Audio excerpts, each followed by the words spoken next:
गवारची भाजी तर आपण नेहमीच करतो, पण मी आज तुमच्याकरिता अगदी वेगळ्या पद्धतीची, अगदी मसालेदार, चमचमीत आणि झणझणीत गवारची भाजी कशी बनवायची हे दाखवणार आहे। आणि मी नक्कीच सांगते की तुम्ही ही भाजी बोटे चाखत खाताल। तर नमस्कार मंडळी, मी स्वाती माझ्या चॅनलमध्ये तुम्हा सर्वांचं मनपूर्वक स्वागत करते। बऱ्याच जणांना गवारची शेंग आवडत नाही, कारण त्यामधून एक वेगळा वास येतो। पण मी तुमच्याकरिता आज गवारच्या शेंगांची अशी मसालेदार भाजी आणली आहे, ज्यांना गवार आवडत नसेल ते देखील ही भाजी आवडीने खातील। तर वेळ न घालवता अशी झणझणीत चमचमीत भाजी बनवायला सुरुवात करूया। गवारची भाजी बनवण्याकरिता आपल्याला इथे पाव किलो म्हणजे 250 ग्रॅम गवारच्या शेंगा हवेत। या शेंगा मी स्वच्छ धुवून तोडून घेतलेल्या आहेत। गवार छान धुवून घेतली की त्याचे कॉर्नर कट करून घ्यायचे आणि या पद्धतीने गवारच्या शेंगा हातावरती तोडून घ्यायच्या। सर्व शेंगा आपण याच पद्धतीने तोडून घेणार आहोत। इथे या माझ्या सर्व शेंगा तोडून झालेल्या आहेत। आता आपण भाजी करायला घेऊया। सर्वप्रथम कढईमध्ये एक अर्धा चमचा तेल आपण घालून घेऊया। तेल छान पद्धतीने गरम करून घेऊ। आता आपण ज्या शेंगा तोडून घेतलेल्या होत्या त्या आपल्याला यामध्ये घालायचेत आणि मध्यम आचेवरती 4 ते 5 मिनिटे शेंगा छान भाजून घ्यायच्यात। 4 ते 5 मिनिटांमध्ये शेंगा छान असे भाजून होतात। शेंगा बऱ्यापैकी शिजतात देखील। आता या शेंगा आपण काढून घेऊया आणि भाजी करण्याकडे वळूया। सेम कढईमध्ये आपल्याला 1.5 चमचा तेल घालून घ्यायचे। तेल छान असं गरम करून घेऊ।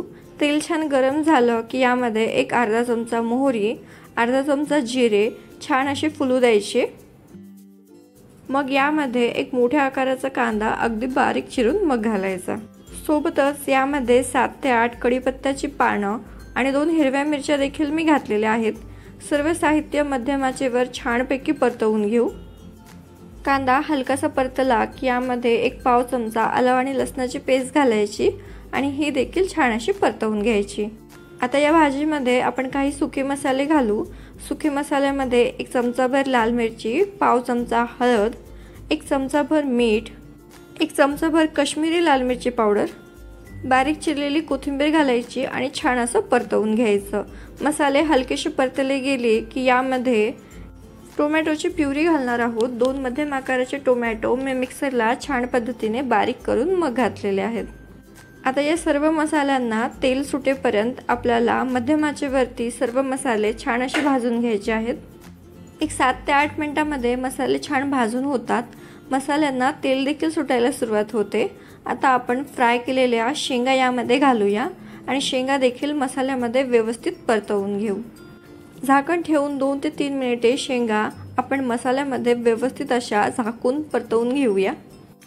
शेंगामध्ये मसाल्याचा फ्लेवर छान असा उतरला जातो।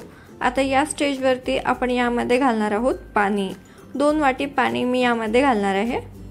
छान कालून घ्यायचं आणि काही इतर जिन्नस आपण यामध्ये घालूया। यामध्ये मी घालतीये 2 चमचे शेंगदाण्याचं कूट, 1 चमचाभर तिळाचं कूट आणि 1 पाव चमचा भाजलेल्या खोबऱ्याचं कूट। सोबतच प्रत्येकी अर्धा चमचा धने आणि जिरेपूड घालायची आणि 1 चमचाभर गरम मसाला देखील घालायचा। ही सर्व जिन्नस घालून झाले की भाजी छान एक वेळेस कालून घ्यायची आणि मध्यम आचेवरती 5 ते 7 मिनिटे ही भाजी आपण शिजवून घेऊया। आपण जी कुटे यामध्ये घातलेली आहेत त्यामुळे आपल्या भाजीला छान दाटसरपणा येतो आणि मसाल्यामुळे आपल्या भाजीची चव अगदी अप्रतिम लागते। 5 मिनिटे भाजी झाकून शिजवून घेतली की इथे आपली मस्त अशी मसालेदार गवारच्या शेंगांची भाजी बनून तयार होते। सर्वात शेवटी बारीक चिरलेली कोथिंबीर घालायची आणि सर्व करायचं। नेहमीच्या गवारच्या भाजीपेक्षा ही भाजी अगदी भन्नाट लागते, अगदी मसालेदार होते। ज्यांना गवारची भाजी आवडत नसेल ते देखील ही भाजी आवडीने खातील। तर ही भाजी एक वेळ नक्की ट्राय करा। कशी झाली कमेंट करा। आजची ही रेसिपी आवडली असेल तर तुमच्या फ्रेंड्स आणि फॅमिली सोबत देखील शेअर करा। माझ्या चॅनलवर नवीन असाल तर चॅनलला सबस्क्राइब करा। लवकरच भेटूया अशाच एका नवीन रेसिपी सोबत।